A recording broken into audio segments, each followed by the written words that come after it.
Usted está viendo Infinito. Infinito, señal del nuevo milenio.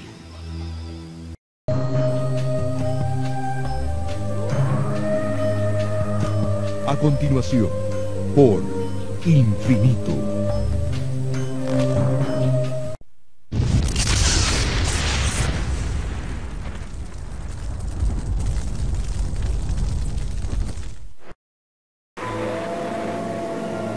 Esto es Infinito Esotérico y Oculto. Infinito, señal del nuevo milenio.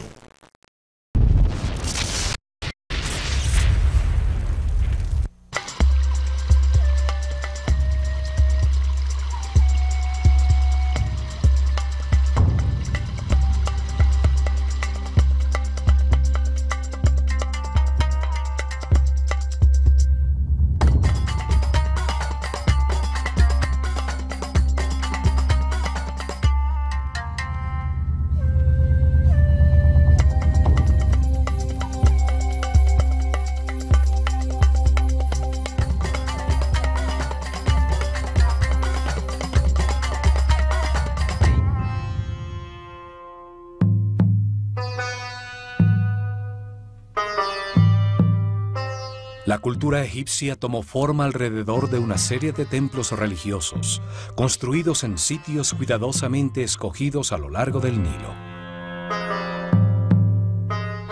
Para los sacerdotes egipcios, toda forma en el universo que crece hacia afuera necesita un receptáculo que permita su desarrollo en el tiempo. Los templos fueron los receptáculos que permitieron el desarrollo de su civilización. Cada templo expresó una toma de conciencia distinta sobre el universo. Su objetivo era comunicar los distintos principios fundamentales a su sociedad, las distintas verdades.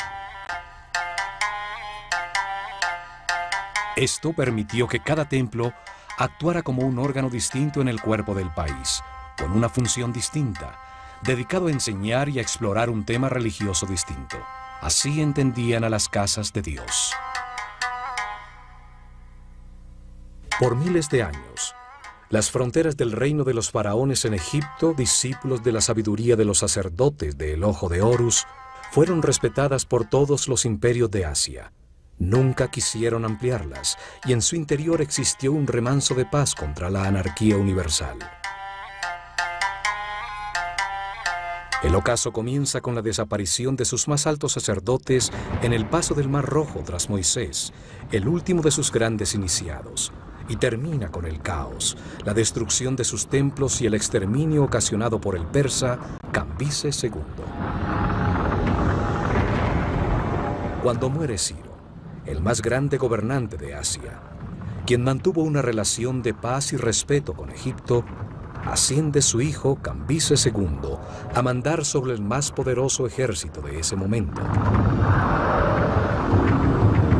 Un cruel y brutal tirano, odiaba la sabiduría, la estabilidad y el poder de los faraones. Obsesionado con probar que sus dioses eran más poderosos, en el año 525 a.C. invade a Egipto. Asesina a Psaméticus III, el último faraón nacido legítimamente en estas tierras, y a la mayoría de los sacerdotes de la Escuela de Misterios de El Ojo de Horus. Los templos son arrasados y quemados sus papiros con la sabiduría almacenada durante muchas generaciones.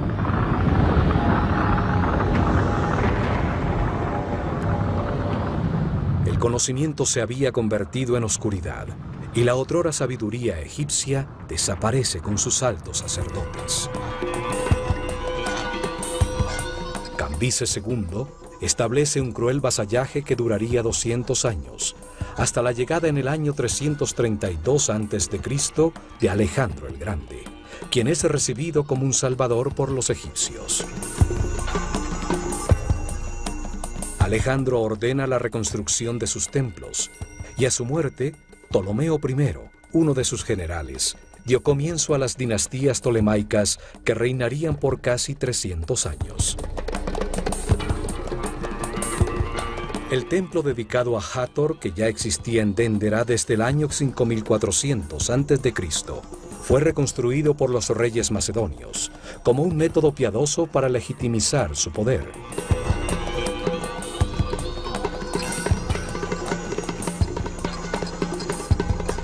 Hieroglifos en una de sus criptas subterráneas afirman que fue reconstruido siguiendo exactamente los antiguos planos y diseños realizados por el sabio Imhotep. El complejo religioso de Dendera está situado a los 26 grados norte de latitud. Allí comenzaba un antiguo camino que conduce al Mar Rojo. Un poco más al sur, posteriormente se construiría Tebas. En los albores de su civilización, en la noche estrellada de un solsticio de verano, en un terreno sobre el Nilo cuidadosamente escogido por su relación con las estrellas, se realizó una ceremonia llamada Putzer. El faraón de Egipto y el sumo sacerdote de la escuela de misterios de El Ojo de Horus, rodeados por todo su pueblo, encontraron en el cielo un grupo de estrellas sobre el polo norte del planeta. Ellos la llamaron la constelación de Tuaret, y su símbolo era una madre hipopótama de color rojo. En nuestros tiempos, a ese mismo grupo de estrellas lo llamamos Draconis, y su símbolo es una serpiente dragón.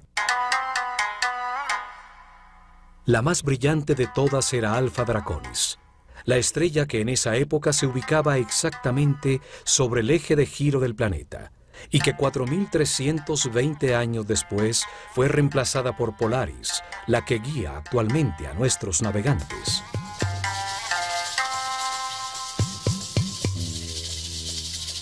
El avance del sistema solar en su giro alrededor del centro de la galaxia determina que durante ese ciclo de 25.920 años, 6 distintas estrellas brillen sobre el polo.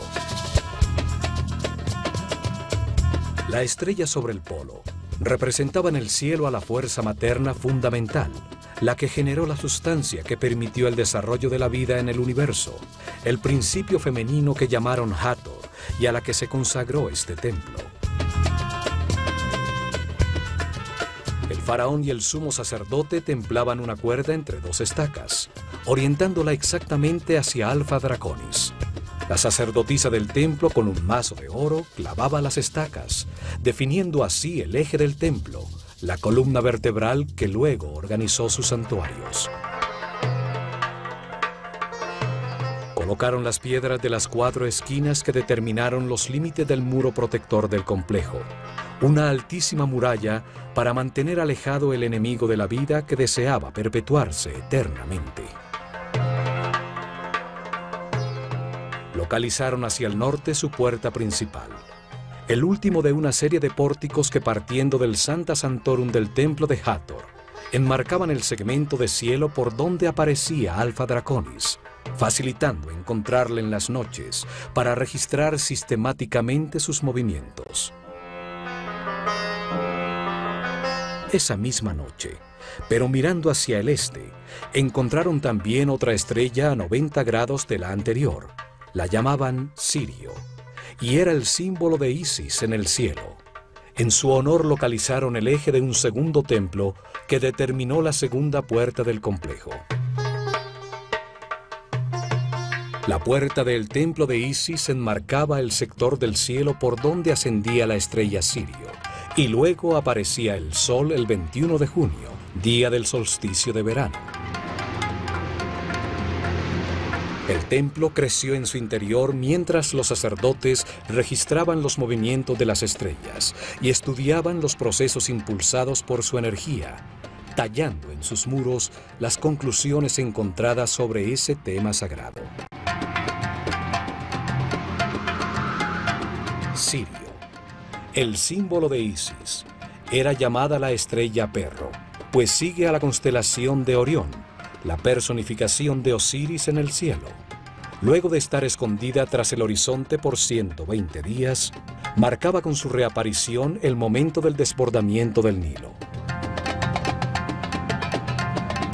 Luego permanecía visible por 40 días, el mismo tiempo que duraban las inundaciones. Esta correspondencia hizo que Sirio se volviera muy importante para la vida del país, que dividía su año en 3 estaciones, llamadas tetrámenes, determinadas por el desbordamiento del Nilo.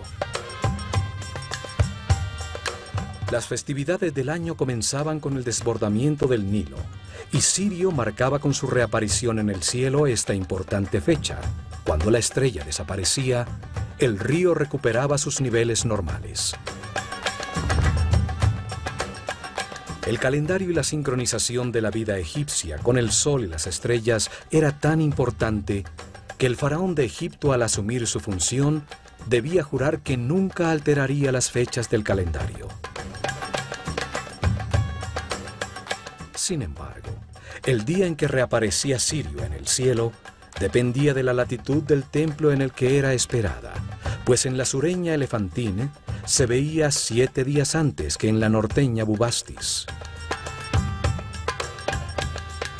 Por esto, los sacerdotes también utilizaron el sol como reloj para determinar la duración del año, pues el solsticio de verano coincidía con la reaparición de Sirio.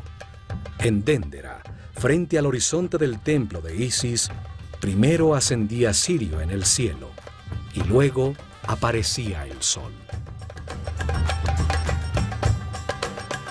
El día del solsticio de verano, al amanecer, Sirio y el sol marcaban en un reloj cósmico el comienzo del año nuevo egipcio. En una ceremonia en la azotea de este templo se encendía el fuego nuevo para todo el país.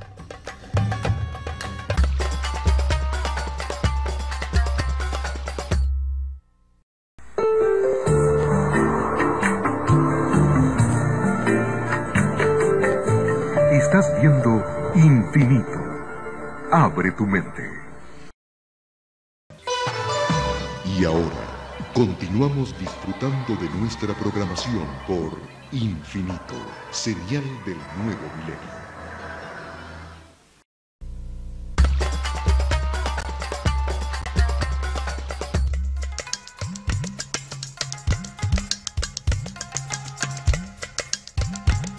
Para entrar a Déndera, hay que atravesar una serie de construcciones realizadas por los romanos durante los reinos de los emperadores Trajano y Domitiano.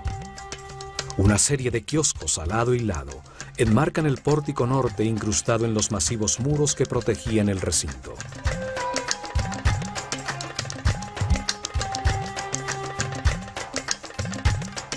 Al atravesar el pórtico aparece al fondo, con su eje principal orientado hacia el norte, la fachada con las 6 columnas jatóricas del imponente templo principal, dedicado al estudio de las estrellas.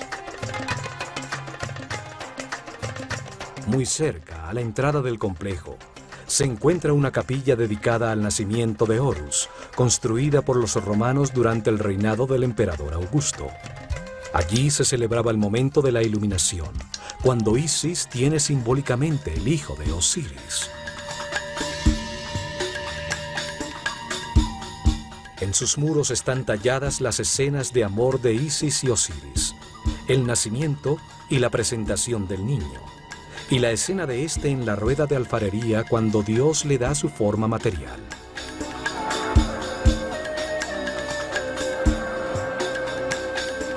Sobre el capitel de sus columnas está representado el dios Bes, el protector de las parturientas, que favorece el nacimiento de los niños. Al sur de esta capilla se encuentran las ruinas de una basílica cristiana construida en el siglo V después de Cristo, época en que fueron cuidadosamente destruidos en los muros de los templos los rostros de los personajes sagrados. Más cerca, al templo principal, quedan las ruinas de un sanatorio, donde eran hospedados los enfermos que acudían al templo de Hathor en busca de sanación. Los sacerdotes del templo utilizaban sus conocimientos de medicina para ayudar al pueblo en el plano material. Hathor, la fuerza femenina multiplicadora de la vida, era reverenciada como una figura compasiva. El pueblo atravesaba grandes distancias para orar en su templo, bañarse en sus piscinas sagradas y recibir las medicinas y cuidados que necesitaban. El complejo de Dendera podía albergar miles de personas, y en el interior de sus muros existieron otra serie de construcciones que albergaban panaderías, cervecerías, cocinas, almacenes, graneros, las habitaciones de los sacerdotes e iniciados en cientos de bóvedas parecidas a estas frente al Ramesseum en Tebas. Alrededor de sus muros exteriores, el pueblo construyó sus casas, dando lugar a un polo de desarrollo bajo el cuidado de los guardianes del conocimiento, los sacerdotes del Ojo de Horus. El diseño de la fachada del templo de Hathor es distinto al del tradicional templo egipcio, pues sus columnas frontales están unidas hasta media altura por unos muros profusamente decorados.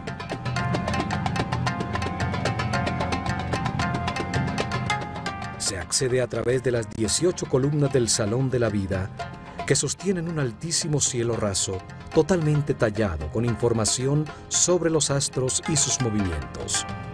La bóveda de los cielos, sostenida simbólicamente por las columnas de Hathor.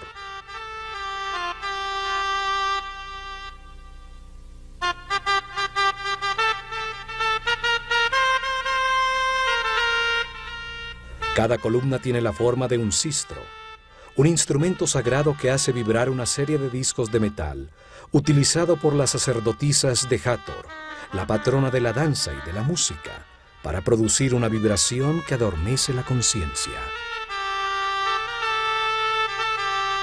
En lo alto, el capitel está formado por 4 rostros tallados de Hathor, cada uno mirando hacia un punto cardinal, simbolizando que su fuerza se siente en todas partes del mundo.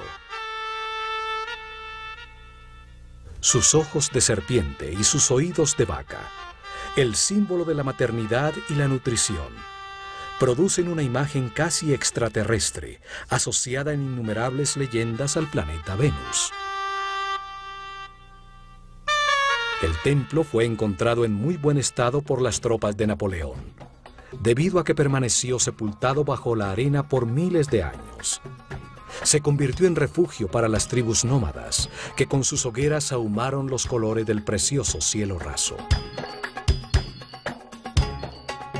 El cielo raso de este gran salón, los últimos sacerdotes de Dendera tallaron las tablas astronómicas que aún conservaban, producidas por varias generaciones de sacerdotes, para impedir que este conocimiento desapareciera para siempre.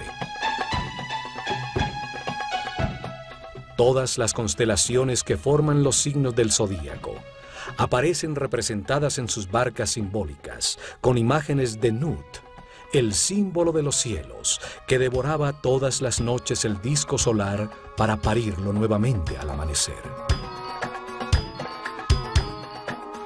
Los sacerdotes deciden transcribir en los muros de estos templos algunos papiros importantes como los registros astronómicos, que se salvaron de la destrucción de Cambises con el fin de preservarlos para las generaciones futuras.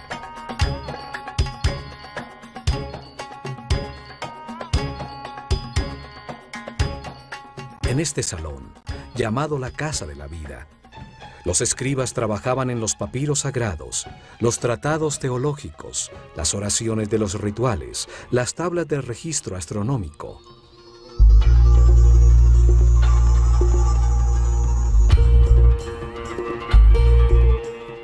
El arte, la teología, la magia, la astronomía y la medicina se enseñaron a los discípulos de la Escuela de Misterios en este gran salón.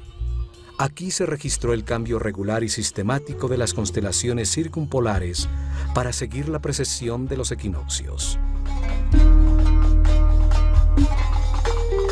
Al cruzar el altísimo salón, se llega al Salón de las Apariciones, una cámara más baja soportada por 6 columnas, donde aparecía desde la penumbra de su santuario la brillante estatua dorada de la diosa Hathor al salir para las ceremonias religiosas y procesiones.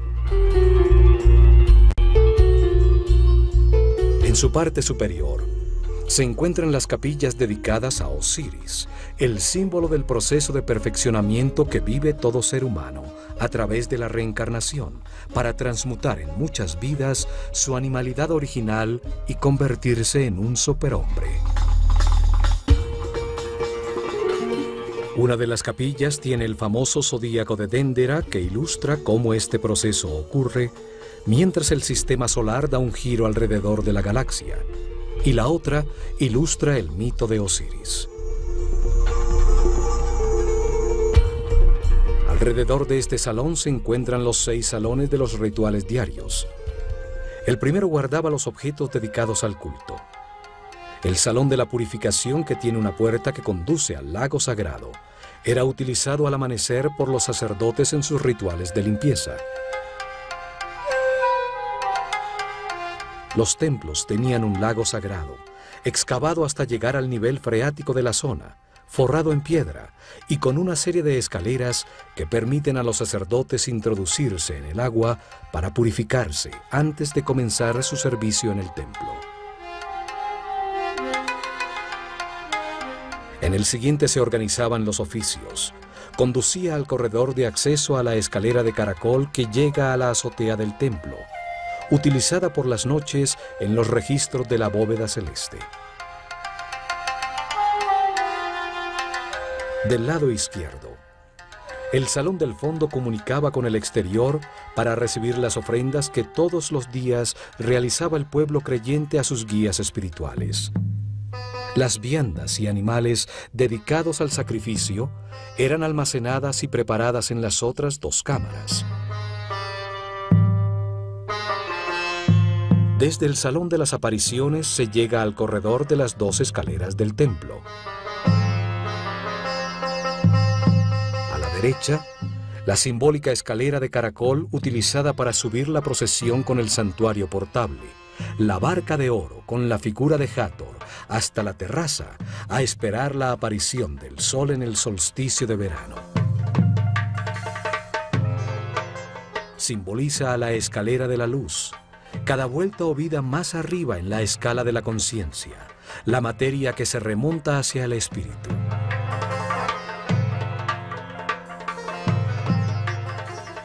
Y a la izquierda se accede a una larguísima escalera recta por donde bajaba la procesión trayendo el fuego nuevo.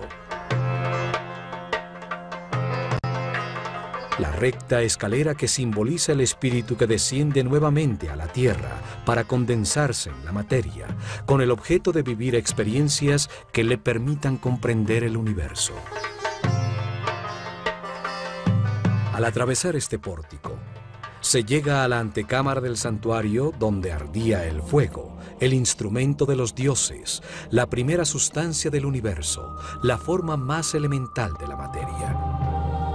Allí se realizaban las ofrendas a Hathor, el principio femenino gestor de la vida en el universo.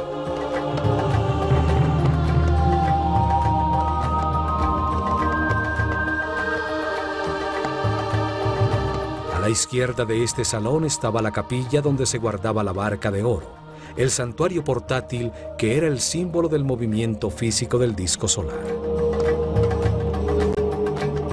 La barca de la vida era utilizada para llevar la figura de Hathor en una florida procesión. El día de luna nueva, el tercer mes de verano, en el Festival del Bello Encuentro, por el Nilo hasta el cercano templo de Horus en Edfu.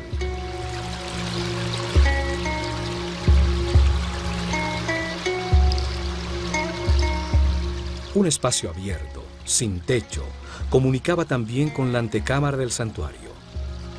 Frente a él existía la llamada capilla pura o abete.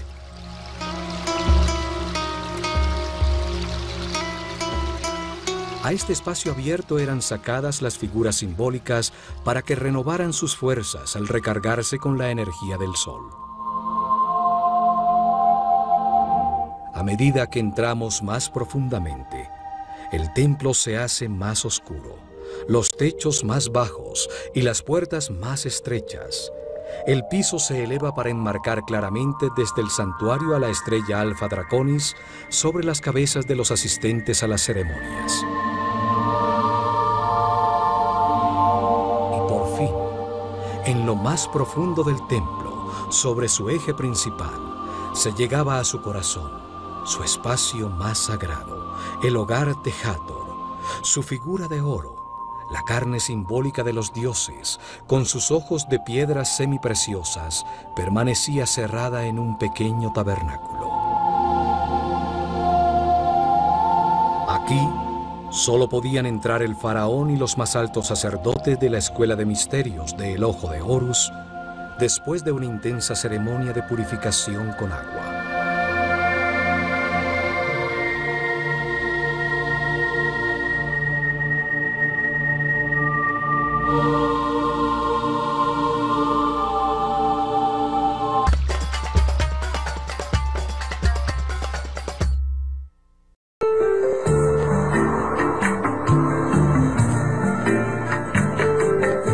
Estás viendo Infinito.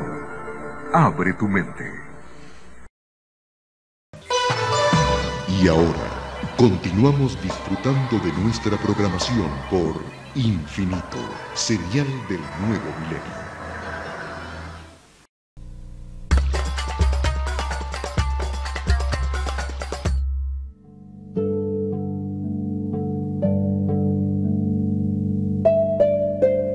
Los egipcios entendieron que como todo ser en el universo, Dios tiene una parte masculina emisora, de la que fluye la información, y una parte femenina que la recibe para gestar con su sustancia todo lo creado.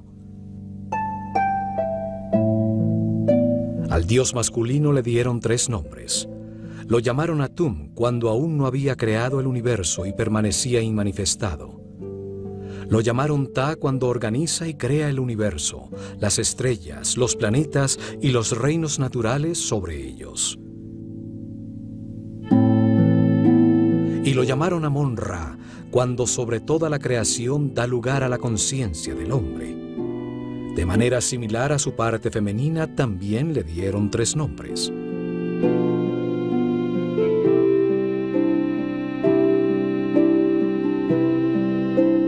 La llamaron Nun cuando era una sola sustancia homogénea, virginal, sin forma, en estado de perfecto equilibrio, el líquido amniótico del universo inmanifestado. La llamaron Sekhmet cuando se polariza en 2 fuerzas opuestas que la transforman en una sustancia radiante, en fuego, un principio multiplicador en movimiento que gesta a Nefertum, el universo que reconcilia y armoniza temporalmente a las fuerzas opuestas. El fuego produce el movimiento, el tiempo, el espacio y su intensidad que coagula, produce los estados sucesivos de la materia, el aire, el agua, la tierra y por último la fuerza de la vida, representada por Hathor, la sustancia que gesta y multiplica las conciencias que experimentan el espacio-tiempo. Y la llamaron Mut, cuando gesta a las 4 fuerzas que impulsan la conciencia evolucionante del hombre. Las 4 fuerzas son Osiris, Isis, Set y Neptis. Entendiendo así a Hathor, ella es la barca de la vida, la barca de la luz, representa el amor, la gran matriz de las conciencias del universo, la barca del norte que contiene el principio de toda la naturaleza. Aquí, en su tabernáculo, Hathor, la fuerza de la vida, recibía las oraciones de quienes querían prolongarla o sanarla. Alrededor de su Santa Santorum, accediendo por un corredor perimetral contra los muros exteriores del templo, había una serie de capillas, espacios sagrados dedicados a todas estas fuerzas fundamentales. Estas capillas eran localizadas desde el exterior por las tallas de sus símbolos sagrados en el muro exterior del templo, y permitían que el pueblo que no podía entrar, allí solo entraban los sacerdotes y los iniciados, orara y pidiera ayuda a las fuerzas fundamentales del universo.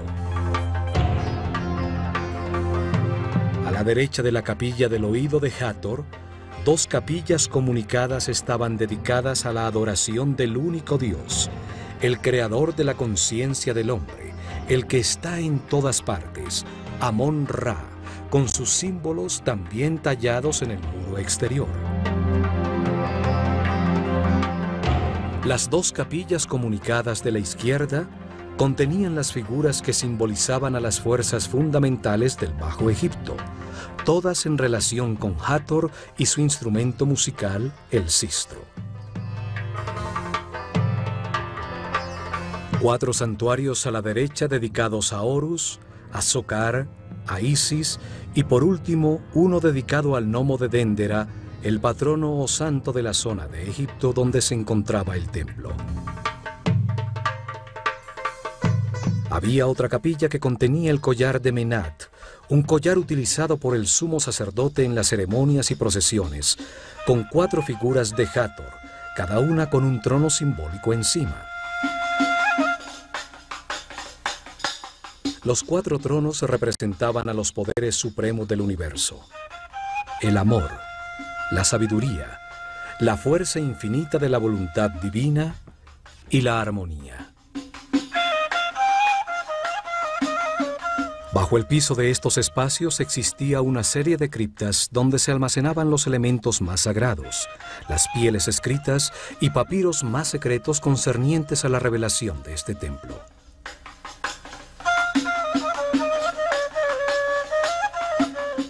Esta cripta tiene unos misteriosos bajorrelieves de Horus que sostienen una especie de flor con una serpiente en su interior.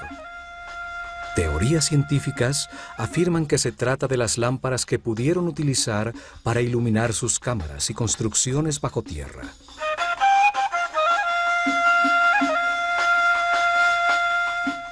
Al ascender por la escalera recta, se llega a la azotea, el espacio dedicado al registro de la bóveda celeste.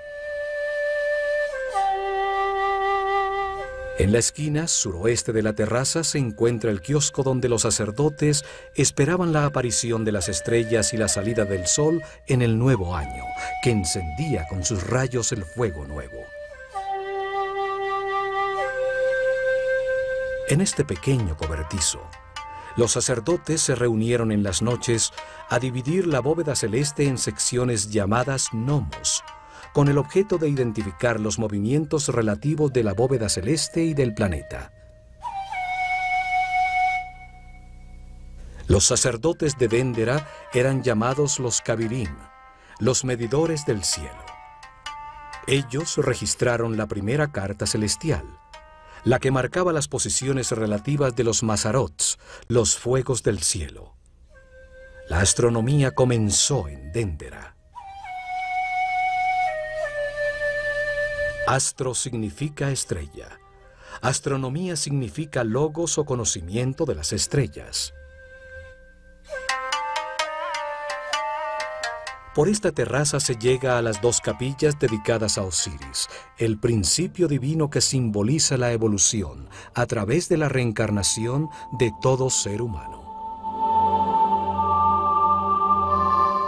En ellas se describe el mito cuando su hermano Set, por quedarse con su reino y su mujer, Isis, lo corta en 14 pedazos y arroja las partes de su cuerpo por todo Egipto. Las tallas muestran el momento en que Isis, después de reunir sus pedazos, suspendida en el aire bajo la forma de una hembra halcón, sobre el falo de Osiris, logra en una comunión espiritual quedar embarazada para dar a luz a Horus.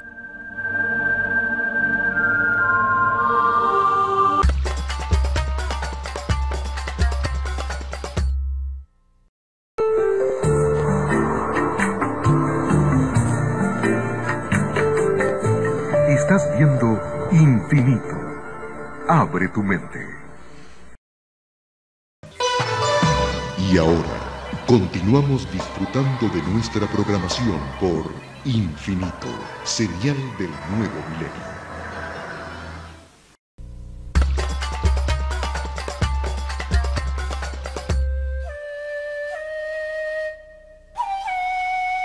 En el cielo raso de la segunda capilla se encuentra el llamado zodíaco de Déndera, Una inmensa losa de piedra con una talla de la bóveda celeste alrededor del Polo Norte, como se veía en el año 700 a.C.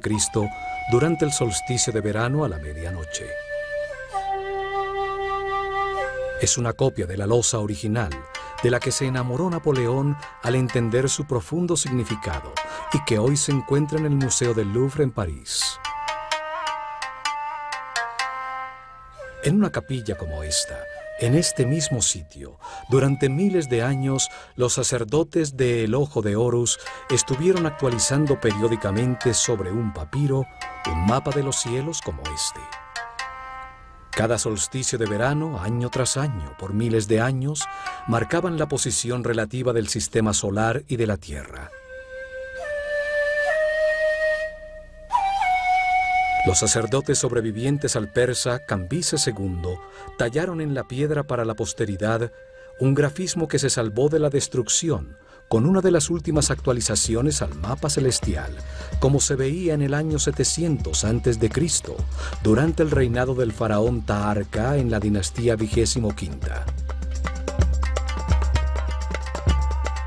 La bóveda celeste es sostenida por 8 figuras arrodilladas de Horus y 4 figuras femeninas de Isis. Un círculo de hieroglifos une esta simétrica disposición. En su momento, la bóveda celeste estaba pintada de azul, resaltando las simbólicas figuras. Las varas sagradas de 4 figuras marcan un punto cerca del centro de la bóveda. Saturno, el padre de los planetas. Júpiter, Marte y Osiris, que representan a la constelación de Orión, con su estrella compañera Sirio, la personificación de Isis en el cielo. Señalan al océano de Tuaret, la madre hipopótama con cola de cocodrilo y patas de león, que preside la bóveda celeste y que representa a la constelación que hoy llamamos Draco, en la que brillaba la estrella Alfa Draconis, exactamente sobre el eje de giro del planeta. El eje del templo está orientado 71.5 grados hacia el noreste, para enmarcar en sus pórticos el segmento de cielo donde aparecía la estrella polar Alfa Draconis, que en la bóveda aparece sobre el seno de la hipopótama. A su lado se encuentra la constelación del Chacal Rojo, con la estrella Mitzar en su pata delantera, la representación egipcia de la constelación de la Osa Menor, con la estrella que hoy llamamos Polaris. Alfa Draconis sobre el seno de Tuaret está fuera del punto central de la bóveda, marcando el desequilibrio necesario para que exista el movimiento elíptico del universo, que hará que sobre el eje del planeta se sitúe la estrella Polaris, la que está en todo el centro de la bóveda.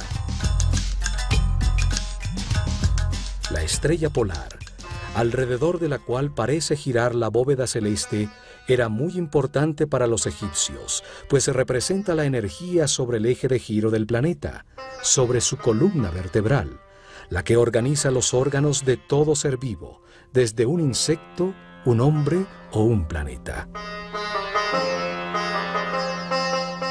Además, sus sacerdotes, durante el reinado de Senefrú, mucho antes de la construcción de la Gran Pirámide, habían predicho que cuando Alfa Draconis fuera reemplazado por Polaris, llegaría el fin de su civilización, como lo atestigua el papiro de Nefer-Rohu.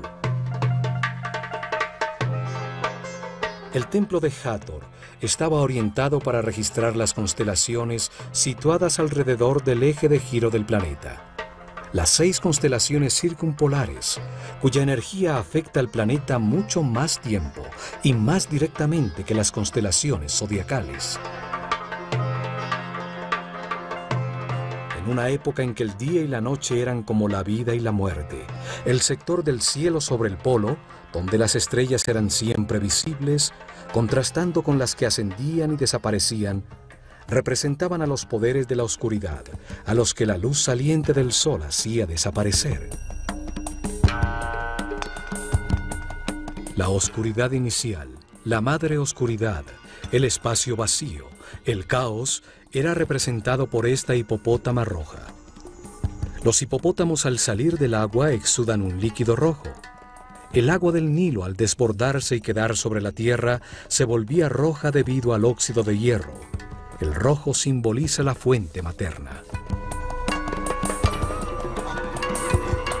A su lado se reconocen las otras constelaciones circumpolares, como la constelación de la Pata con su estrella Mesquet, hoy llamada constelación Cefeus con su estrella Alfirc, y la constelación de Hércules.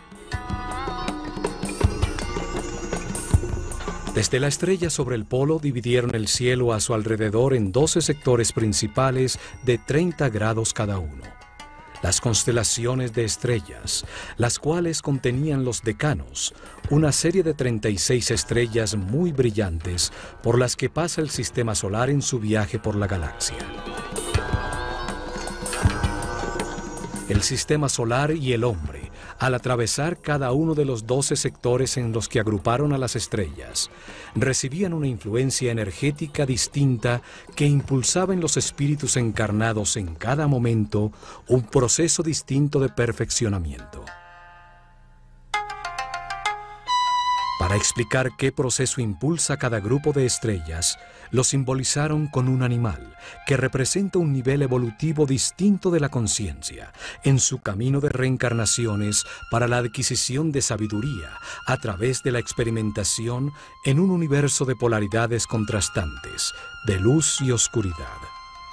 El círculo de animales o zodíaco.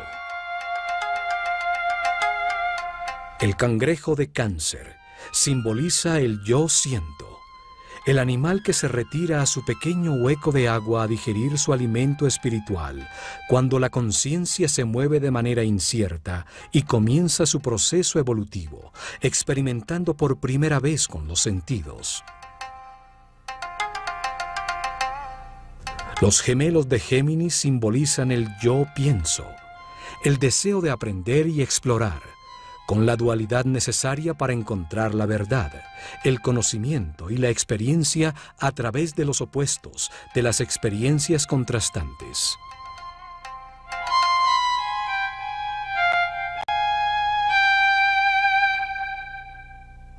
El toro de Tauro despierta la maternidad de las hembras, impulsa los procesos con el yo tengo, las posesiones materiales, la raíz que permite a la tierra recibir el poder de la vida para dar semilla, la fertilidad. El carnero de Aries representa la toma de conciencia de su ser, el yo soy, la fuerza que resiste las durezas de la vida y convierte la roca en cristal, la materia que se domina a sí misma y se vuelve transparente. Es el poder procreativo que pone la vida en movimiento, la primavera. Los peces de Piscis impulsan los procesos con el yo creo, con el sistema de creencias adquirido. Es cuando se sumerge en la inconsciencia para buscar el origen de sus palabras y acciones.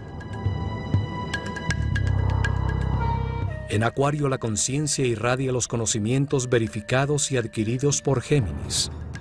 Lleva el agua de las altas frecuencias del libre espíritu a los más remotos mundos, simbolizando el yo sé.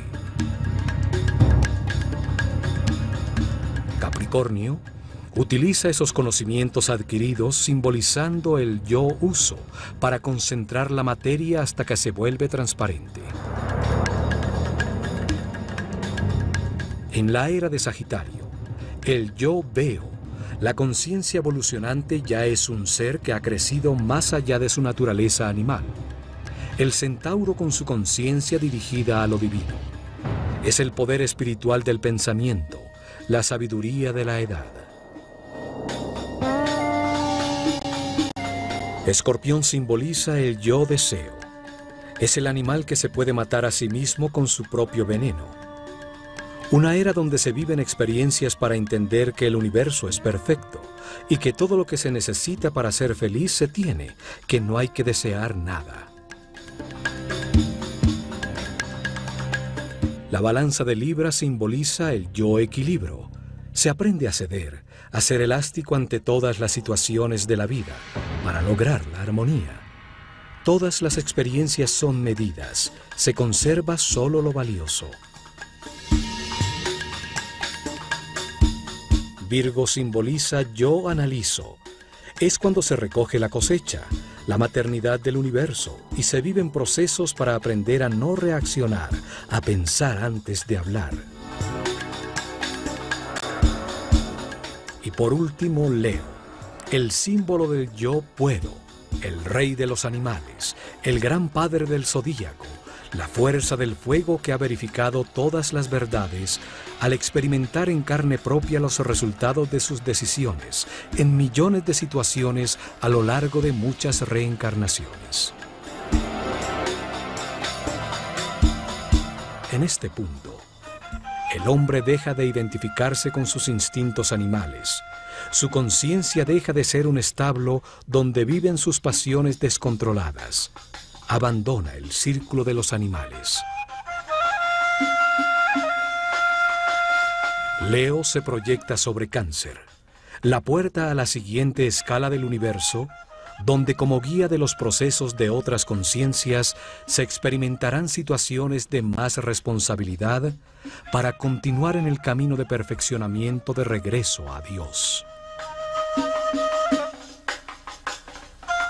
El proceso evolutivo se cumple cuando a lo largo de muchas reencarnaciones se han recibido las 12 energías fundamentales y se han experimentado los distintos procesos que éstas impulsan. El signo zodiacal bajo el que muere el hombre será el signo bajo el que nace en su siguiente reencarnación. Se experimenta con distintas personalidades, bajo la influencia de distintas fuerzas, a medida que el sistema solar avanza en su giro por la bóveda celestial.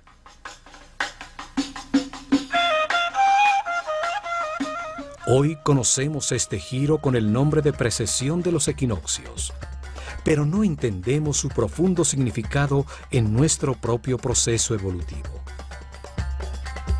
Para Occidente no existe el perfeccionamiento espiritual como un proceso de muchas reencarnaciones.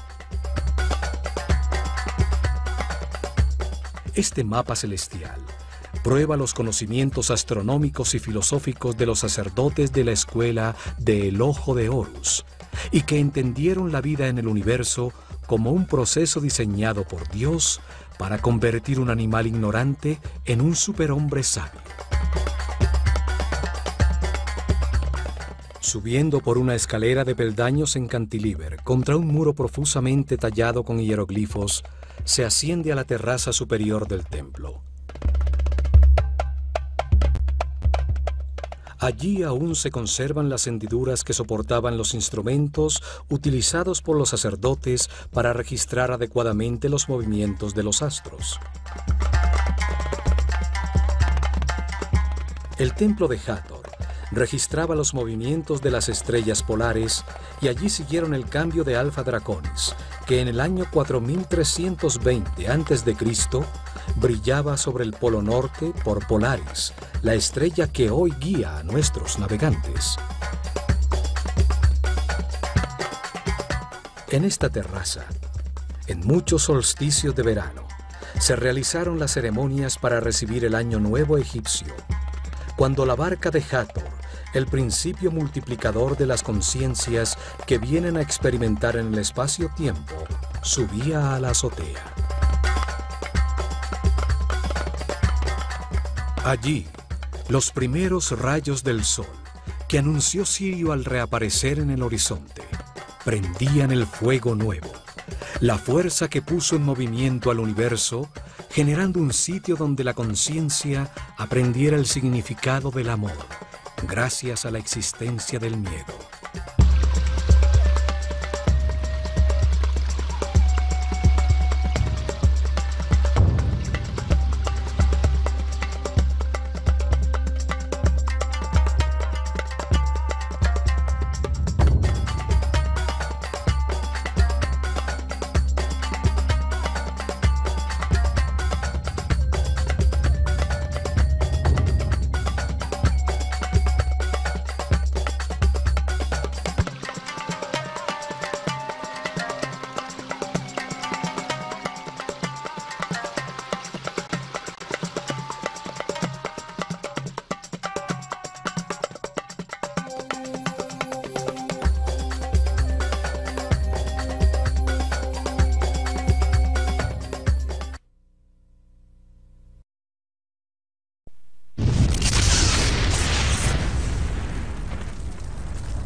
Abre tu mente.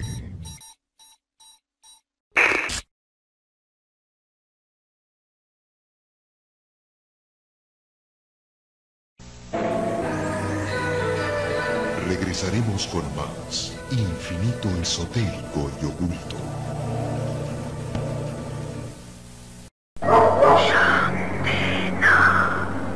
Tenían 3 dedos.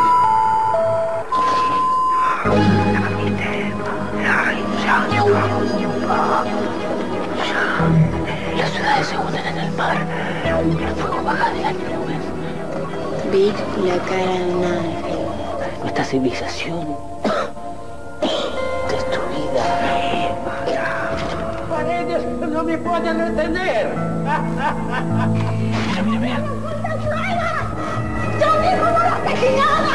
Tienes mi cuerpo, pero no mi alma. No queda nada. Existe otra realidad y un solo canal te la muestra. ¿Estás preparado para verla?